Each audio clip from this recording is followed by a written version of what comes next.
All right, looks like we are live. You guys chime in a little bit. I had a little technical difficulties in coming on. My audio was playing around, so if you guys can hear me, just somebody say, yes, I hear you. How's the connection? The connection looks strong. I can hear you, Carlos. What's up, Trudy? Good seeing you. Are both the sisters here or just you? Let me see. It's just you. Prem, Josh, Vinny, Trudy, Jennifer, and Tamina. All right, she'll be on in a second. Cool stuff. Really quick, Vinny has bailed on me. My going live partner has bailed on me. He's doing the mobile thing, so I can't invite him to the screen. And Prem is having some difficulties. So who else wants to come on video so I'm not staring at myself in the screen the whole time and I can look at somebody? Any takers? Josh, I know you're dying to come on live video. Do I ask Trudy? Doesn't look like it. All right. Hello, Tamina. I hope I'm pronouncing that right. All right. Okay. I guess we could start. I'll try to look at the messages at the same time while I'm talking. Again, this is going to be a video series on virtual assistants. Let's not even say virtual assistants. It's going to be the processes that we can create to effectively work with virtual assistants, or whether you call it farming out or virtual assistants. Processes will allow us to effectively communicate the tasks that the tasks or the jobs that we would like done in a way that allows us to almost be hands off when it comes to that portion of our business, except for, checking up and managing and stuff like that. And it allows the brilliant virtual assistant you're working with to not be forced to be a mind reader and do what you effectively complete the tasks that you want done. So that's the goal. A great process is one that we got somebody that's joining. Let's see, Pam. Hello, Pam. All right, both the sisters are on. Pressure's on. All right, so a great process is going to be one that the person using it is able to do the task even if they know nothing about the task they're doing. So since this is an Amazon group, I'm going to try to deal with just processes that can, or examples that can apply to Amazon. I see you, Pam. But again, these processes can apply to, if you have a brick and mortar style business, it can apply for creating processes for things that take up a lot of time in your personal life, and any other business or personal thing outside of Amazon. So I'll try to just do examples for here on Amazon, but yeah, you can definitely apply them in other places. See, I lost my train of thought. Everybody at the last second's messaging me like, hey, where's it at? Where's it at? I'm like, I put the link beforehand. I don't know what else to do. If any of you guys can, while we're doing this, glance at your Wizards of Amazon Facebook group. And if someone can't find the link, if you could help me out and shoot them the link to over here so I can just focus on this. Taz, my man. Taz, you ready to come on video, or you're doing this mobile excuse again? I'm inviting you. I need someone to ride with me on this. So I'm trying to invite you. You're tagging people. Thanks, Josh. Okay, so how about this? When should you start working with a virtual assistant, or when should you start creating processes that you can create and allow a virtual assistant to do, or hire them out? My opinion, and everybody's different, and I hope you guys can chime in, I would say almost from the beginning.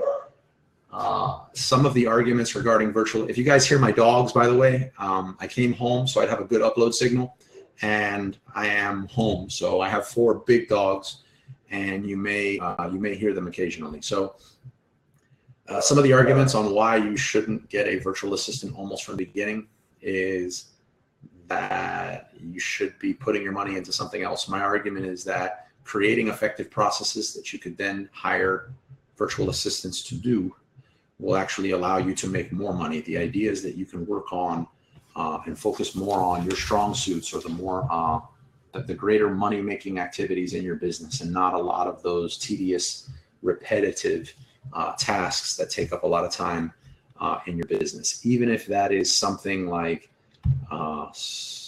having a virtual assistant comb through just thousands of SKUs on a CSV file or something like that. That's not something that you need to do.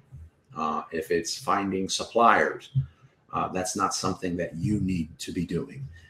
You can begin creating those processes, or my idea and something that I would like to do is I do have processes that I use for my business. Maybe we can pick, if you guys chime in, maybe we can pick one or two simple processes, because believe it or not, even a simple process, there's a lot of micro steps in there that it takes to put one together. And maybe between our meetups like this, our virtual hangouts, we can kind of tag team on one of these processes, and everyone can see what it takes to create an effective process that they could use in their business. And the idea is everyone will be able to use that process in their business. So if you guys think that's a good idea, chime in on the side, and I will see. I got a lot of people joining. Chime in on the side, and we'll start talking about that. Ronnie, you made it. Good to see you, Ronnie. Taz, it says we are incompatible. This is horrible. Mal, how's it going? Mal, I'm going to try to invite you on screen. I know you are not camera shy, so hopefully you're not at the beach. But anybody else that wants to get on camera, let me know. It definitely helps when you're looking at someone. All right, so what's been effective for me when I'm creating processes for different parts of Amazon business, okay, Mal rejected, is to look for any tasks in your business that are repeatable. Nearly any repeatable task in your business is capable of becoming, you're able to create a process that you'll be able to use with a virtual assistant. Prem, you said, I think one that will address many of the people's needs is contacting wholesalers, finding wholesale items, hot topic in the group. It's hot topic in every group, as it is a very time-consuming task. I'm in. As I see. Nice. Good. This helps a lot looking at someone. I restarted my browser. I'm back now. Okay. Yeah. So they said you have to use Chrome. Are you using Chrome? Yeah, I'm in Chrome, but it just said for some reason it had some error, but I resolved it by restarting. Okay. Good stuff. For those of you that don't know Taz, Taz is the new amazing person that has joined our group. Taz, everyone. Hello, everybody. Good. We just did a meetup, a local meetup on this topic for virtual assistants, and not for virtual assistants, for creating processes that we could use in our business with virtual assistants on Saturday.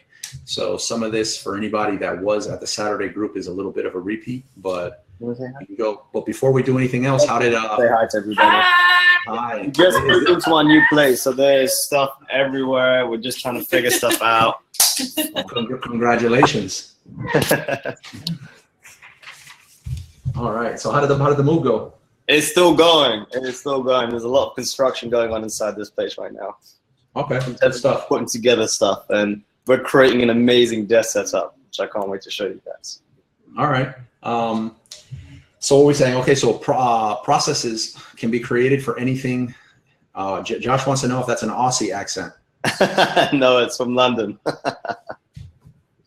I don't know if it's close, or is that a close accent or not? It's kind of close. I get that sometimes. Okay, so anything that you're going to repeat more than once in your business, you can create a process for. Not everything. Sometimes there's like a tool that you can use that can save it, like a tool like Zapier. Zapier is sort of like a universal integration tool. Just in case anybody, all of you have probably heard of this already, but in case you haven't, actually, that was one of the questions I had, because as I embark on this VA process, I thought to myself, well, I want to start with everything from the beginning. I don't want to be switching up tools, so was there a single tool that you recommended that would scale? I was talking to Vinny about this. We're talking about Trello. We're talking about Asana. I think, I know I get poked at for this, but I think the answer to nearly anything with Amazon or processes and stuff starts with it depends. and it depends on the processes you want to create. That's kind of gonna dictate what tools you should use. I'm a big fan, especially of late, of Microsoft OneNote for keeping track of stuff, but that just kind of fits how I work. I work best writing stuff down, but since that's not on a piece of paper, so since that's not going to be very effective, OneNote works. You know, I can go anywhere I want on there. I can record a video and drop it in. OneNote has something similar to Evernote, which has like the clipper. I don't know if you know the clipper. Are you guys familiar with Evernote? And it's a little extension that'll drop up there, and then anytime you're cruising around the internet, you can just tap the clipper, the little icon, and you can decide what on that page or the entire page, you can just clip it and preserve it in its own little folder for later. So that works really good because you can share folders and stuff like that. So Microsoft OneNote is what I use for a lot of my madness and my brainstorming and my project management, but that just works for me. There's a lot of other tools out there for project management that are maybe geared more towards project management that may fit you. There's no one tool is what I'm trying to say. So Trello's great. Asana, what little I know about it, I'm not a fan, but I know a lot of people that swear by Asana. So I would say either one of them are fine. Give them a shot. That's all with team management as well? Yeah. Okay. I mean, yeah. OneNote. Use OneNote to manage the team. No, not to manage a team. Depending on what type of management I need to use, I do a lot with Google Sheets. It's a free one, and it's easy to access nearly from anyone all over the world, as long as they have Google. And Google Sheets works. Google Sheets works really good for, I'll have like a Google Sheet set up, and I pretty much divide it by, the dates, an accountability column, such as like who's accountable for what specific task. Something that I call the envelope, which is, I'm not even sure where I got the word from. It's just where everything kind of goes inside of. So let's say there's a project,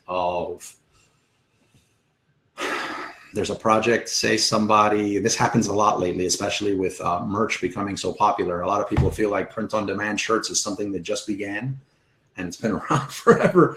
But you have people that want, 5, 10, 15,000 designs, and they're wanting projects like that. So that kind of project, there's actually a lot involved in there. There's for something that size, I'll have a VA manager in there. I'll have a few people checking on the actual designs in the USPTO.com, the United States Patent and Trademark Office.com, to make sure that the designs are not infringing on anybody's trademark or copyright. And then you have the actual designers themselves. And then I'll have, depending on the amount that's ordered, 1 or 2 actually communicating with the client. So there can be a lot of moving parts for stuff like that. Yeah. There's a question in the chat from Prem about, Prem. What level do you have to be in terms of time management to get VAs? Or when is the right time to scale? Is there a right time? VAs, when is the right time to get VAs? That's probably like the most popular question with VAs. In the beginning. What is it? That sounds biblical. In the beginning, God said no. But in the very beginning, I didn't, just so I'm not being a hypocrite here, I did not, and that was only because it was many years before I even knew what a VA was.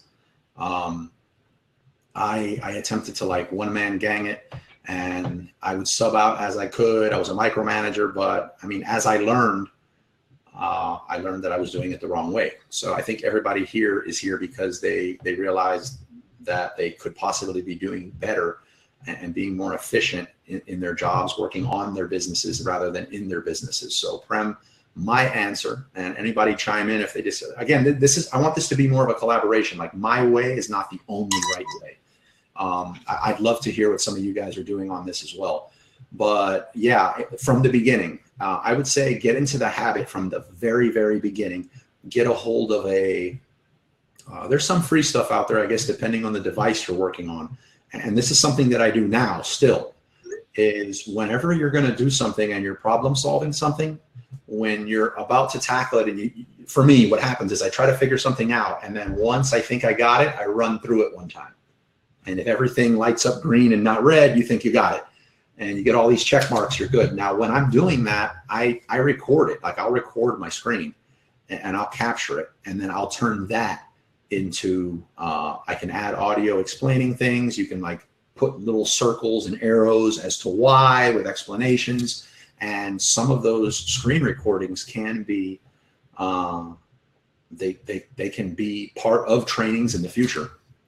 Let me see, somebody's questioning. Is there a question coming in? No. All right. Google Sheets. Go ahead. Just on that. So with the next part of my question was really, what is the level of VA you want at first? So for example, for me, I do some wholesaling stuff and I haven't automated the process. And I want to automate that entire process for finding suppliers and everything.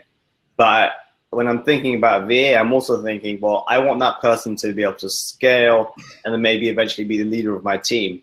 But at the beginning, I would stop. Yeah. I would cut you. I got to cut you off there.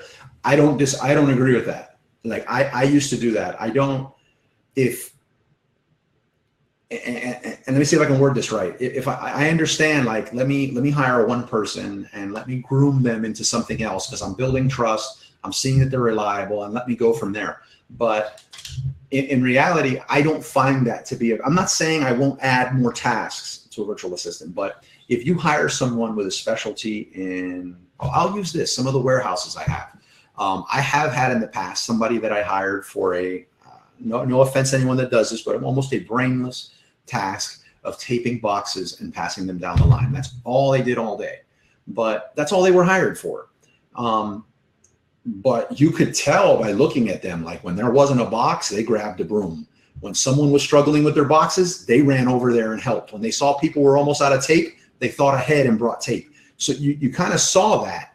And some of these people later on, just by like the thinking ahead, the hustle, the showing that they're like hungry for this, then yeah, they got promoted and stuff like that. The vast majority of that case, if I groomed every single person that was there as a potential manager, it would be a nightmare.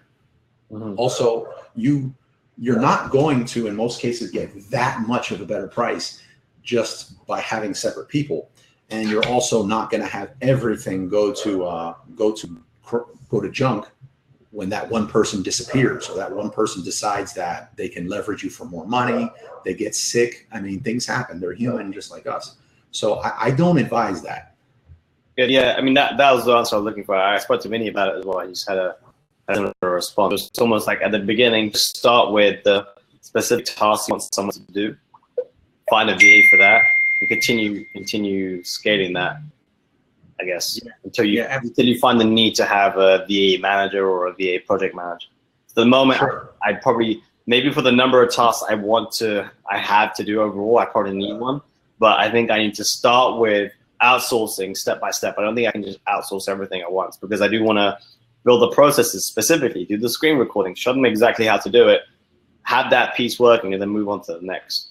Yeah, I agree with that. I agree with that sentiment 100%. And the type of VA, I think you said the type of VA to work with and hire, a smart one. Try to find someone a lot smarter than you. When I'm hiring VAs, I try to find VAs that are smarter than me. Just because I know some part of Amazon that they don't doesn't make me smarter than them. Absolutely. I want to find smart people. I want to work with virtual assistants that are smarter than me. And they're amazing people. They're brilliant people. They're usually more organized than me. I just need to identify them and work with them. So the type of VA that I want to work on a job is a smart one, open to learning, because they're going to be, if I'm working with a VA and they don't do a task that I have or a process I have, I don't immediately think it's their fault. I immediately take it on, my process was not good enough. Mm-hmm. Because had my process been right, it would have been so easy to follow that this wouldn't happen. So I'll first take it as an opportunity to better my process, and I'll work with the person to figure out that was the case. There are cases, they're not the majority. The majority of the time, it's my process. It needs to be tweaked. Something came up that I didn't know about, and I identified. So yeah, the type of VA to work on, I don't care if it's wholesale, if it's finding, what was you were saying, Prem? Finding wholesale suppliers, running the numbers, using some kind of tool on them. Just a smart person, a smart VA. That's who I want to work with, because my process will show them how to do what they need to do. They don't need to be knowledgeable. Okay. And then, so are there generic things you'd ask, we put in a VA request, or like, the job spec for someone outside of looking for, okay, you want to outline the specific tasks you want someone to do and specific skill set and what level you expect, granted, but then are there specific things you'd ask, and just not specific, are there general things you'd ask for in a spec that you'd want to see in all your VAs, like, I don't know, enthusiasm or experience in XYZ, or number of jobs, or average star rating, those kinds of things? Yeah, definitely. When creating those specs, Prem said internet connect. Oh yeah, that's right. We've talked about, yeah. So when creating those specs, assume nothing, absolutely nothing. A story that I've said a lot of times at the meetup is I hired someone to do, not even remembering what it was, but it was going to require the person to go on the internet several times a day and research something. I think it had to do with Google Alerts or something. And I interviewed the person. It was amazing. The price was great. It wasn't the highest, it wasn't the lowest, and so it didn't raise any red flags with me. Person kind of knew their value, and really great communication. And then I heard nothing from the person. He said he was on the way back home to communicate, and that we would continue working on this. Well, come to find out, the person interviewed for this from their friend's house, and their friend's house was in an area that had power and internet, whereas his house did not. Now, nowhere in my job description did I put down that they need to have an internet connection and access to the internet. But I assumed, I still feel, to defend myself reasonably so, that if you were going to need to conduct some searches on the internet, that it implies you need an internet connection and a computer. He had neither. So assume nothing, even to something that basic. If you need the person to communicate, and you have to know your setup. So if you want all of your communications to go through Google Sheets or Skype, then you need to write down that they must have Skype. If they're doing customer service and it's going to be in English, they need to be able to write great in English, like think almost in English. They might be brilliant customer service specialists in German, but that does you nothing. It doesn't work for what you got. So I would assume nothing from the language, the internet connection, the mode of communication that you're going to use, the types of tools you want to use. Make sure that your type of tool is allowed to be used in that part of the world. You might want some Google searches done from someone in China, and unless they're working with like VPNs and all kind of stuff like that, you can't access Google and Facebook from China. So you really have to understand what it is you're asking, and then assume nothing in the specs of your job description. Be clear on the types of tools that you want to use. Is the tool that you use currently only good for one user? If somebody else logs in from somewhere else, are they going to flag your account? If so, you need to buy a second tool, maybe with a second license, or figure a workaround to that. And whatever that workaround entails, make sure that that person can do the workaround as well. Maybe even create a process for that workaround, because you may be revisiting it with another VA in the future. That would be for specs. I don't know if I answered the question there. Assume nothing would be. That's a really good start. Assume nothing. I mean, I just wrote that down. Assume. Yeah. Nothing. Yeah. Assume nothing. Always remember to. Okay. Another thing. This was a big one, a huge one for me, especially in the beginning when I first heard this thing about VA and thought I was going to be just pure beach, stroking the keys every now and then and just let the money roll in. Once I had this army of like faceless VAs working for me. I kind of understood what processes were, but I didn't call them processes. I just called them like orders, like marching orders almost. And so what I did was, I'm going to say I had to do something and it involved Adobe Illustrator, InDesign, and formatting for a book. So I wanted to create rules or orders for this to be done. So the first thing I did was I went to go hire somebody that can do that task so that we could sit there and he could basically explain to me what it is that needed to be done. And what I was doing, and what I've learned later is not good, is I was trying to create a process with the person I hired. And you should not do that. I'm not saying, again, you guys chime in, whoever's done this and it's worked great for them, please share your information because I would love to learn too. But in nearly every other instance, it has backfired badly. And that is, before you hire the virtual assistant, you need to have already created your process. The act of creating that process is going to allow you to create a better job description, because you're going to need to break it down on a micro level. You can't say in a process, search for this and when you find the answer, do it. It's no, it's open a browser, you go to Google. And so the fact that you're going to have to do that is going to make you better at what you do and better understand what you're looking for. And it's going to help you price out your job. You're going to be able to put the ideas at the end of each one of these micro movements that you can assign a dollar value to. And at the end, you can know, how to pay less, or if you're paying enough. I've got a question here. I'm rambling. Whoever brought up that silly idea of beach life with internet business should get slapped. You have no, well, you do know. I can't even say that to you. You have every idea. That was my thing. First thing I sold on eBay, I was like, the beach doesn't look like a beach body now, but it did then. And that's what it was. I think I did it twice. I think I actually worked through the night, and I just went someplace with like Wet Willie's or something. There was a little bar there. I had a little something to drink and just walked out there. The first thing you notice in that life is that glare ruins your computer and you really can't work. It's very tough, yeah. Yeah. All that, the sand gets in your charger, and yeah, that's they should get slapped, Vinny. I agree with you. Got a question.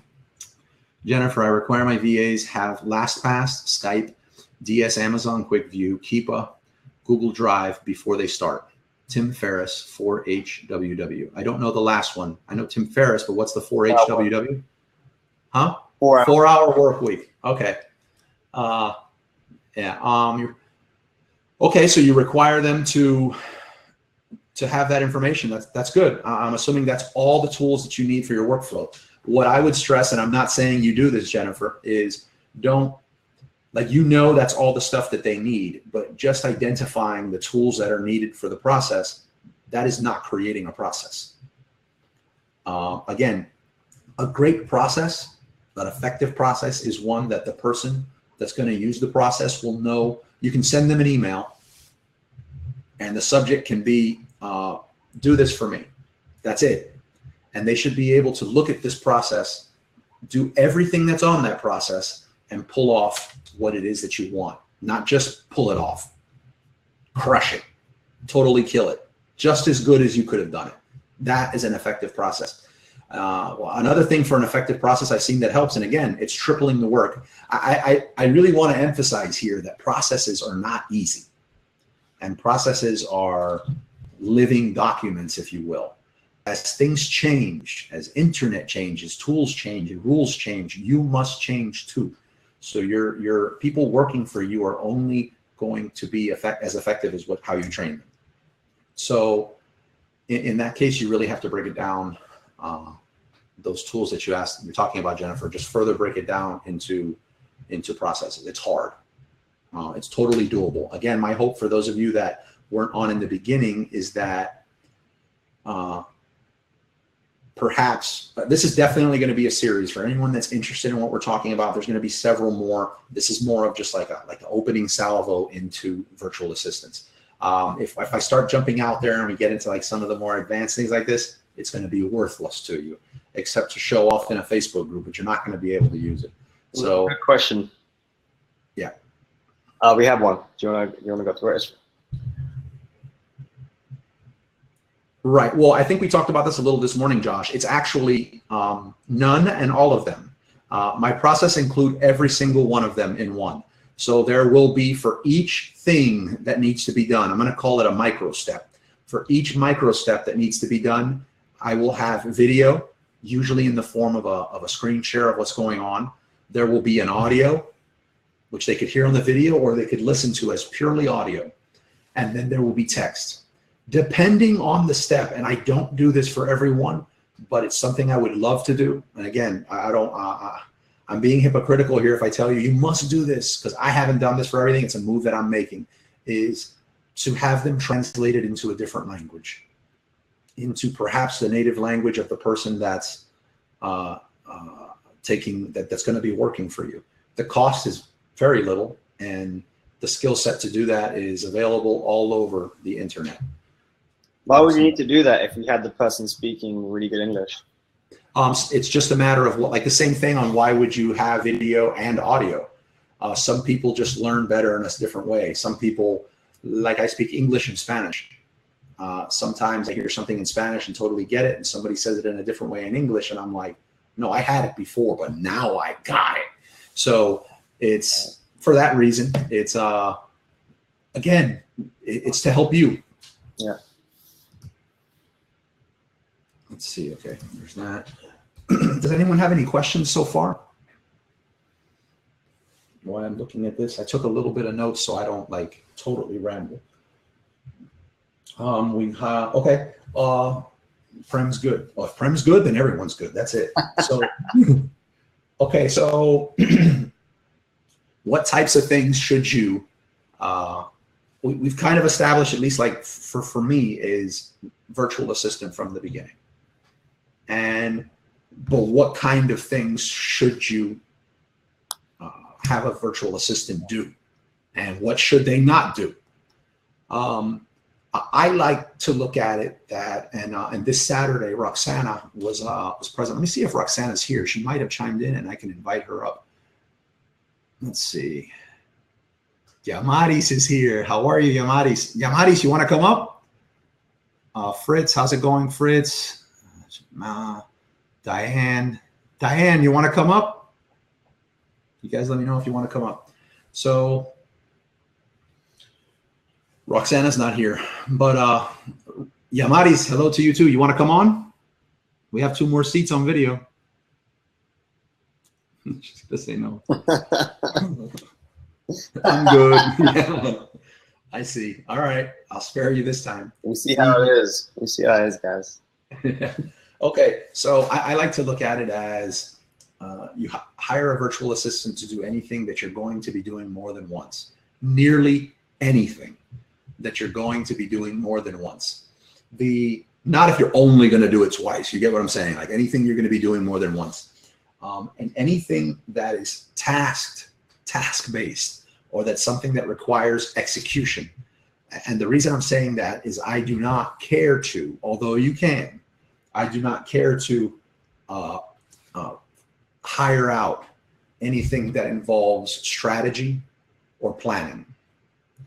I like to handle the strategy and the planning. You can have somebody else do it. It's something that I enjoy doing. It's something that I'm very effective at doing. And it's how I've created what I have. So I do not personally like to hire out the planning and strategy. Only things that you're going to be doing more than once that are task-based or execution-based. Does that make sense? Does that make sense, Taz? Yeah. Taz, you're working with virtual assistants now or no? No, this is my first foray into it. So I've had loads of things that I thought to myself, oh, I need to get a VA for this. Honestly, it's been about, I mean, my journey is new, right? I only started 3 months ago, but this already. Huh?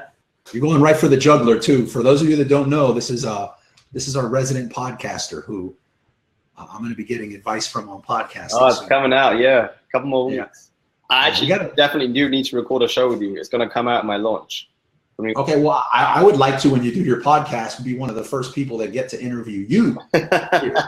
So that'll be awesome. But what was I going to say? Oh, you're going to love the process, man. You really are, or you're going to hate it. But that's a learning process in and of itself. Like you'll learn something really great about yourself.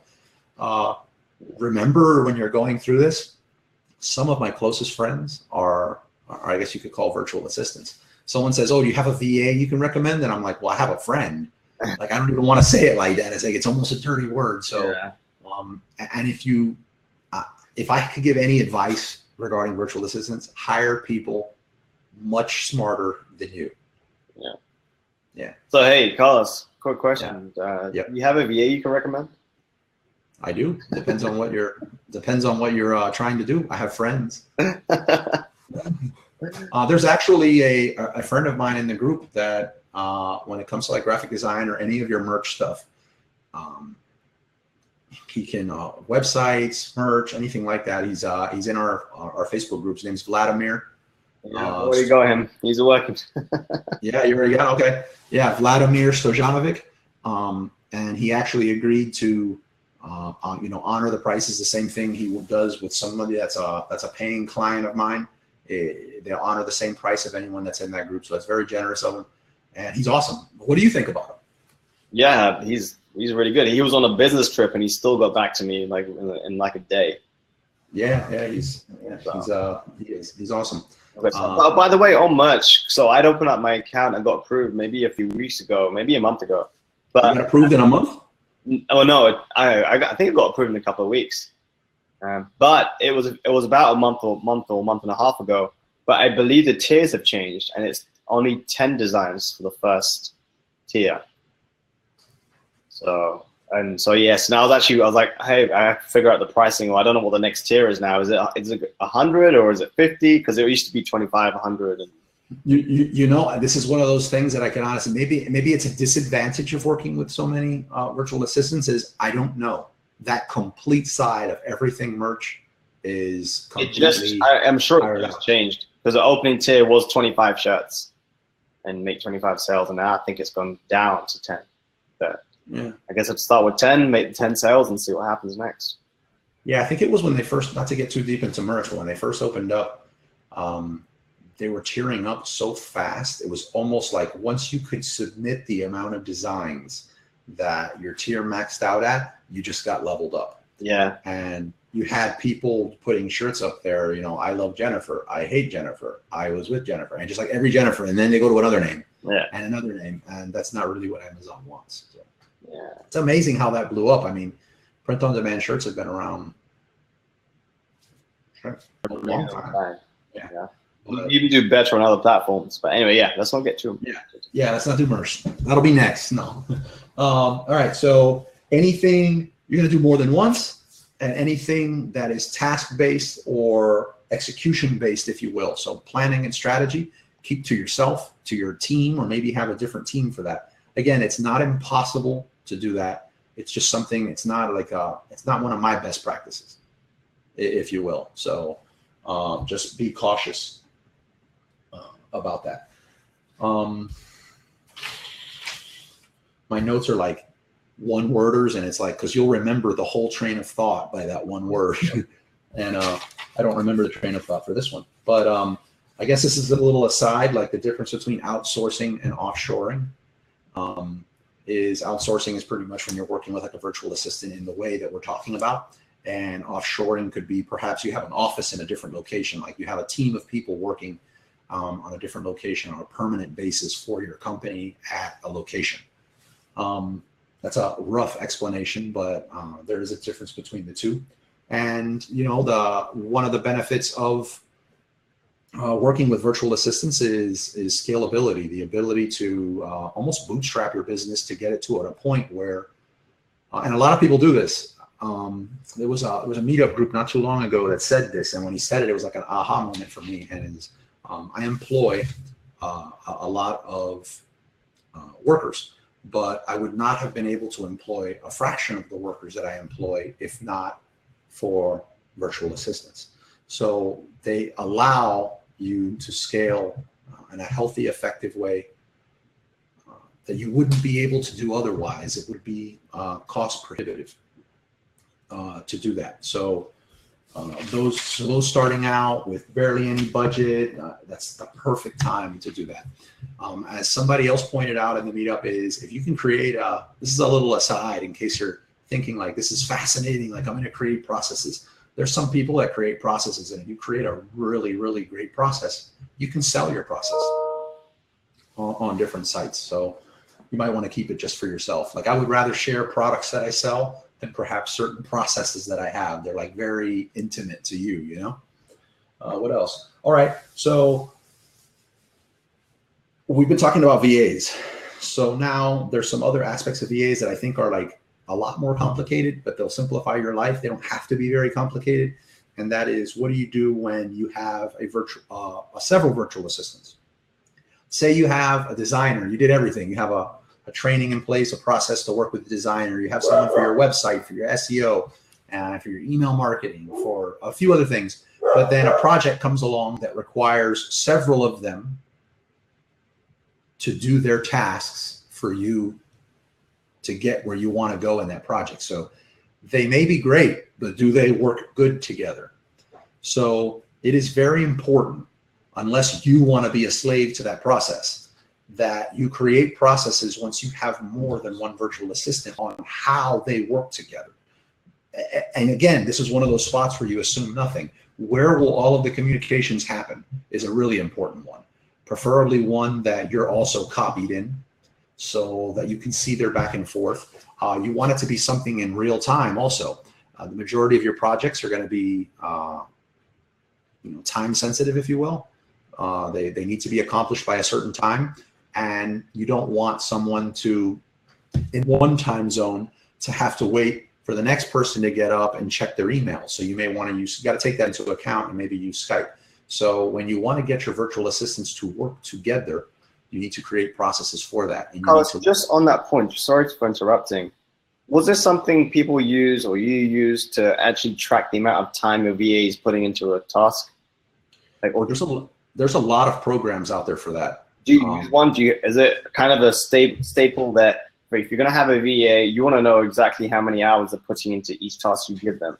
Or do you give them you give them a task and you estimate how long it should take and then they go and do it? Well, when you're first starting off, that would be really important. And when you're first starting off, like Prem took the words from my mouth, you're probably going to be using the one that comes through Upwork. Okay. So when you do hire someone through Upwork, you'll get that. It'll all be tracked. You can let them know, Trudy, yeah, Prem's beating us to the punch, Trudy. When you work through Upwork, they'll have all that. But there's a lot of super affordable ones. I'm going to, let me write this down so I don't just put everything on hold. I'm sorry for the super basic questions. No. Believe me, these are awesome questions. You have to ask them. That's a really good question. But again, one of the reasons I don't know mine offhand, that I'll message someone now, for which one we're using, is my virtual assistants pick the program that works for their pods. So when you have a team working together, whether it's for the same skill set or different ones, you have what I call pods. I'm not sure if this is a term that exists in the virtual assistant community, or did I create it, or where I read it. I don't know. We'll get it. Yeah, it's where? We'll get it trending, and it'll become the word. That's right. Yeah. So I've referred to them as pods. I have a feeling I read it somewhere, but you have permanent pods and temporary pods. Your permanent pods are obvious. That's what it is. But if you have a project that you need to pull certain people from, that would be a temporary pod. Yeah. So cool. and also, again, you could also create processes that, and this is important when we get into the next one, create processes for virtual assistant managers to hire people. So you don't have to do the job. Like, this is the job description that you like to use when it comes to somebody in this type of project. This is the types of meetings they want to do. You want it to be on a Skype video, and you want it to be recorded. Afterwards, it goes in X Dropbox file, like all these different things for you to look at. So when you're dealing with a lot of virtual assistants, you'll spend all day long doing interviews, and that totally defeats the purpose. Remember, anything that is task or execution based that you're going to be doing more than once is something that you can create a process for. And then the VA manager would need to understand the processes that are needed for the task to be completed, but you have those processes, so they just need to be familiar with more than one, so that they can see how it's being done. Yeah. Somebody else has jumped in. Let me see and say hi real quick. I wish when somebody joined, it would like pop up. I got to put that in as a feature. I love this Crowdcast thing. I don't know how I was working without it, but It would be cool when somebody say joined. hi as soon as they jump on. Yeah, I said it earlier. It's actually, I guess, a good thing. There's so many messages. It's like buried under there. But no, looks like it. Let me try to invite Diane on screen. I have a feeling she's going to say the word I get constantly. Hi, it's Diane. Pop up, pop up. Well, I just invited you. Pop up, pop up. Let's see if you accept it. Connecting, yes. Oh. Don't I have a second pair of glasses on? Yes, Diane, how are you? I'm good. Good. Great webinar. Hi. Oh, you haven't met Taz? I did last time I watched a webinar. Oh, he's already For my famous. debut. Nice. Let's see. Hire first, train next. We covered that. Oh, VA managers. We just briefly talked about it. VA managers are, as soon as you, when do you hire a VA manager? How about that? As soon as you want. Depending on, I like to hire them based on depending on how much time it's requiring me to work with a pod.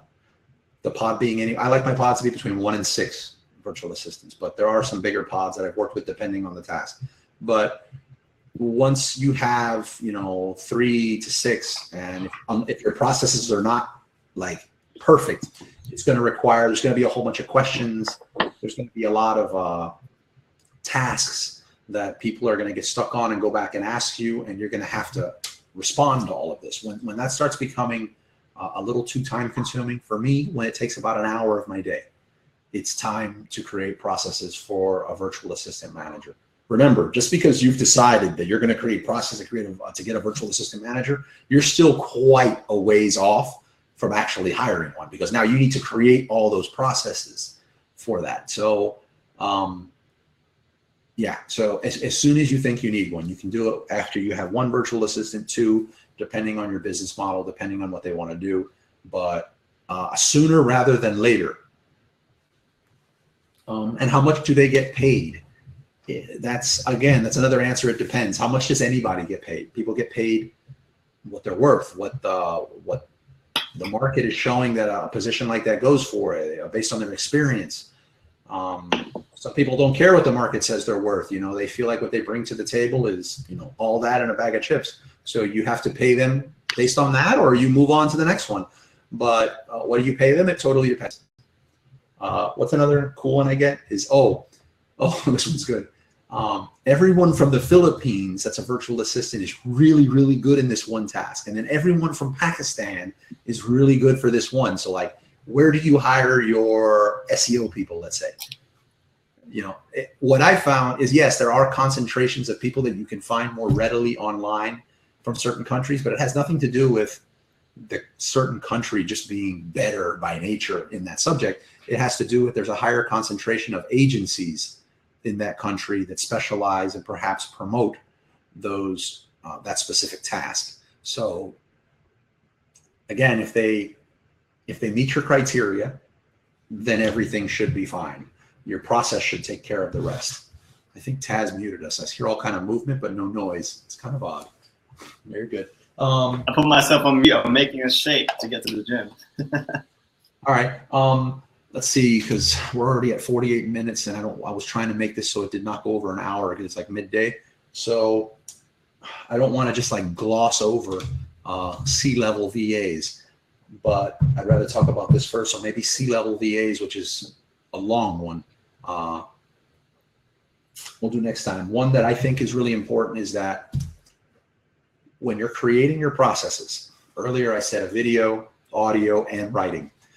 To me, it's not enough. Oh, we got a question. Hiring through sites like Upwork, should we try to take business off-site to avoid commissions if they take from VAs? On the other hand, if a VA requests going off-site, should we see that as a red flag? Wow, you like to give the tough ones, huh, Ron? Josh?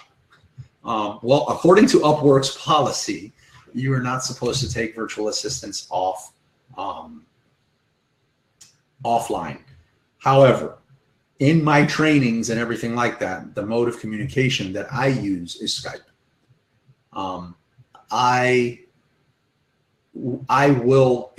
Every single relationship has moved off Upwork. they stay on Upwork, perhaps trying to get other jobs, unless that's something that you feel like they shouldn't be doing, that they should be working absolutely all the hours for you, or you see that this is another one, say that they're specializing in a certain task and you don't want anyone else in the industry from really being able to see that they're still offering this. You could a request from your virtual assistant that they no longer offer that service anywhere. And if they agree, then you're good. If a VA requests going off-site, should you see that as a red flag? I think you should always be vigilant.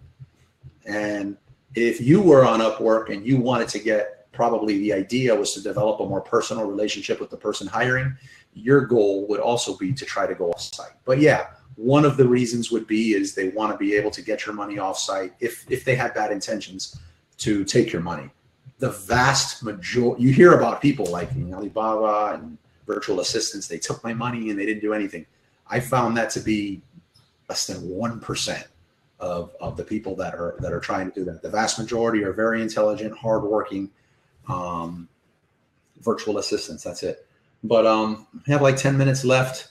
If you guys have any questions, ask them. But the one other thing I wanted to finish was that in addition to the audio, video, and the writing, you want to have environments or workshops or tests. And this is important. Again, we've tripled the work. You could have just wrote this down in a Word document and sent it to them, but instead you're dropping in screenshots. Then you're creating an audio file. Then you're doing a video. So I want to emphasize, like, effective processes are a lot of work. In addition to that, I think it's important to do the environments workshop and test. Now, what is that? Let's say you're hiring someone to do Squarespace websites for you because your agency provides that, or it's something you're dealing with more than once, constantly. And you create the criteria, the specs for this virtual assistant to go through, right? And then in your processes, before you even get into all this stuff, you maybe have basic training for them to go through. They said they can do X, Y, and Z. You should have these, you guys are gonna laugh at me, I'm a little childish with this, but I call it my little mad scientist laboratories. And you create these environments to test them. And when they get to a certain point, you let them know, or you can set it up in MailChimp or your email service provider. When they reach a certain point, they're gonna receive an email automatically. And that email is gonna be full of different media files and stuff like that, with instructions on the types of instructions they would get if they were hired. And it's to complete this task. Now, at that point, if they know everything they're supposed to know, and they have 24 hours to do it, or it needs to be ready by X date, and they need to do it. If they can do it, then what you're doing is working, and what they say they can do works. If, say, and Prem was saying this is a popular one, like say you have somebody sourcing wholesale suppliers, and you have just oodles and oodles of products, great problem to have, but you want to use a tool to go through them and figure out what your ROI is going to be on all of them, or maybe go in and attach other information that you want on it to get a clearer picture of what's going on. They need to be able to do that. Create a list of all different kind of random products. Throw in some tricks in there too. If they're doing online arbitrage for you, throw some oversized items in there and ask them to go in and plug this in and tell you if this is a good item. If you properly train them on what's an oversized item, or is there free shipping to get it, and they don't catch this, you shouldn't use it as an opportunity to fire them. The idea for these mad scientist laboratories, like I call them, or the environments workshop and test, is to help them learn, both of you learn to work better together, and that stuff like this doesn't happen. Carlos, are you doing this before they start on a task to test them? Because that was one of my questions was, okay, well, you've done your video, you've done everything, you know what they need to do, you hand it over to them. Do you have them go and learn the stuff and then come back to you before you actually let them run with the task? Depends on the task. If the task is something that can cause some grief for me that I just don't feel like dealing with, then yeah, like everything beforehand, everything before they touch anything. But even when they're hired, or during the interview process, which we didn't get into, and mine is brutal, they have stuff they need to do. Like we talk about this a lot in our meetup group about Amazon self-publishers dealing with ghostwriters. And you tell somebody, you want 80,000 words written on a fantasy novel. So give them, you want to be hired. Look, this is what you say you charge. Here, this is the topic. Write 5,000 words, and I'm going to pay you. I'm going to pay you for those words. If what they write is great, then that's great. The ones that are not, give them their money, and you guys just don't do business. But that would be a form of a test for something like that. Can we go very, very quickly over some of the key things you go over in an interview with them? Can I? Yeah.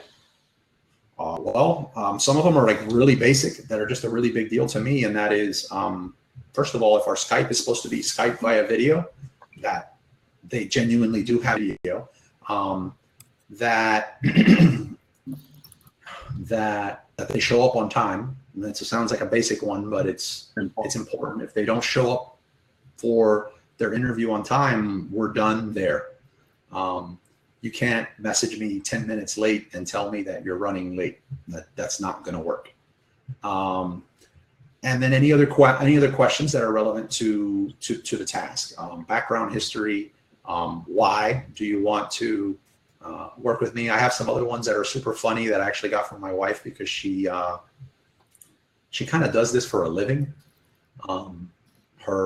She's just a rock star when it comes to like interviewing tactics. So I will use some of them. Some of them sound so silly. You guys are going to laugh at me. I'm going to repeat it, but I do try to make them humorous. Like I need them to know that everyone is accountable and everybody will be held accountable, but that we're all human here. And I want everybody to have that relaxed, like it's an us thing. So in my interviews, I do let them know that this isn't just some random, unless it is just a one-off project, that this is something that you're about to join something and you should be excited. And do you talk to them about the chances of, if things work out here, we want to hire you for more and there's potential to grow in this team? I used to. Okay. Mm. I used to. I don't want to lead somebody on. If that is what's going to happen and that is what you're setting up, then absolutely go ahead. But in reality, I found that I worked better when they didn't, unless just a rock star just materializes. This person just turns into, or somebody that has just so many skills that overlap into a lot of the important things you do. I may want to keep an eye on that person to see things like punctuality, writing skills, and stuff like that. Because if they are going to proceed on to be a manager or even a C-level VA, those are other qualities that they'll need. Obviously, they don't have to be fluent in Adobe Illustrator if they're going to be a manager over some. But excuse me, it does help. Okay, thanks. For me, it's really helped. Diane, what about you? Diane, do you work with virtual assistants? I have one, yes, for social media and other things. Oh. Yeah.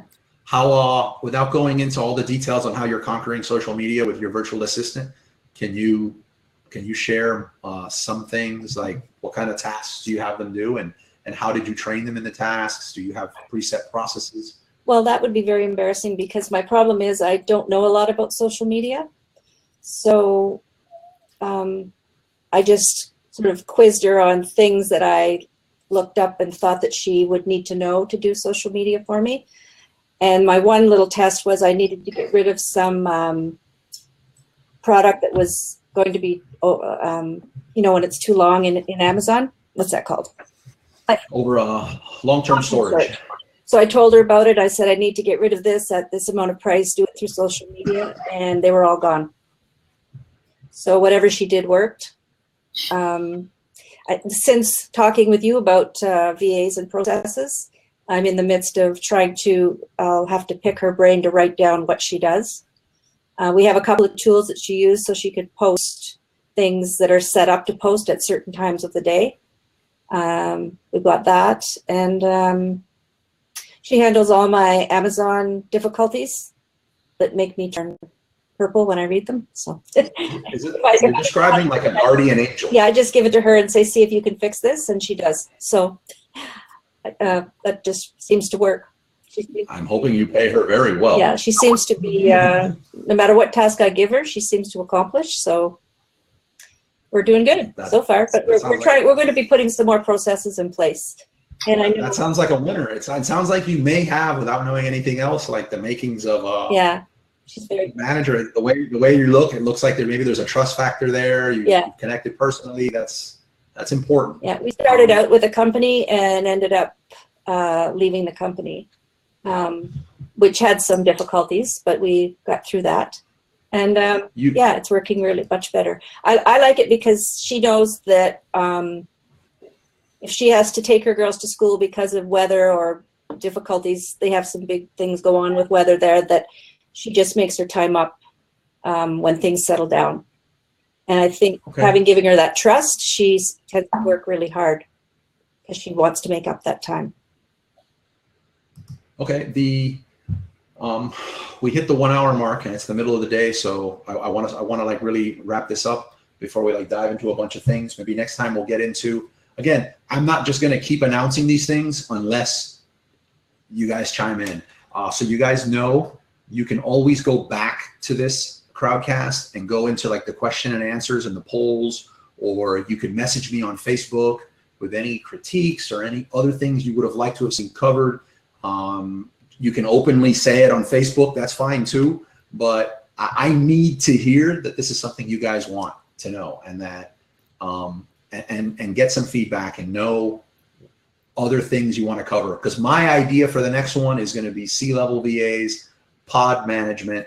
I mean, going through some actual processes. I'd love us to go through a full process live with people. Yeah, I would love to too, except that I would like it to be maybe a very basic one that can apply to everyone. So maybe at the end, everyone that participated gets to keep that process and they can use it in their business. Like, yeah, I'd love to do it. Just something that people can use, because I think some people will definitely, I mean, I'm different because I've worked in program management and I'm a bit of a geek, and I've built processes a ton in the past, but I think you're geeky? Yeah. Some people struggle with any process at the start. Like, where do I start? What do I put down? How much detail do I need? So if we do something really basic and provide the level of detail that we know already from experience works for someone, then that will already help people. I would love to do that. Let's and I don't care if it's just you and I on there, no one else wants to do it, but everybody else, like, that's not on video. You don't have to be on video next time. I can even pull up my screen and we can walk through some stuff, but chime in. If you guys don't chime in, I won't know what kind of stuff you want to do regarding these processes.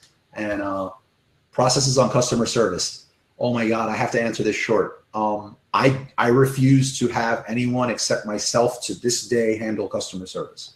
I handle customer service from my phone from nearly every business. Is it time consuming? Yes. Is it repetitive and should I get a virtual assistant for it? Possibly. But it is the most important thing in any of my businesses, and I'm a bit of a control freak when it comes to it. That's an honest answer. But yeah, I'm the same. That's one of the last things I want to outsource. Yeah, I already at the highest. Put it like this: the people that are like just ambassadors about my brands are the people that left me the most scathing complaints. Yeah. And the way that I handled it and the way that I connected with them, they bring me more clients than anybody. It's amazing. I love doing it. So yeah, customer service is the most important part of any of my businesses. So I don't do it, but we can discuss that because a lot of people, that's some of the first things they use a virtual assistant for. So you guys, we can talk about tools, C-level VAs, creating actual process, maybe a basic process, go over what it can be, and customer service processes. In the next one, or any other things you guys chime in with. That's mine. Thank you so much. You got really choppy. I got choppy? I do not hear you anymore. Ouch. I know that's me. Okay. Well, you're back. Okay, hopefully it's not. So really, again, we'll wrap this up. It's the middle of the day. Everybody can go back to crushing it. The idea is that next time we'll cover C-level VAs, working with VA pods. I have a list here of all these different little tools that I use. Some of them are very obvious. Some of them are not. They're time savers. They're liberating.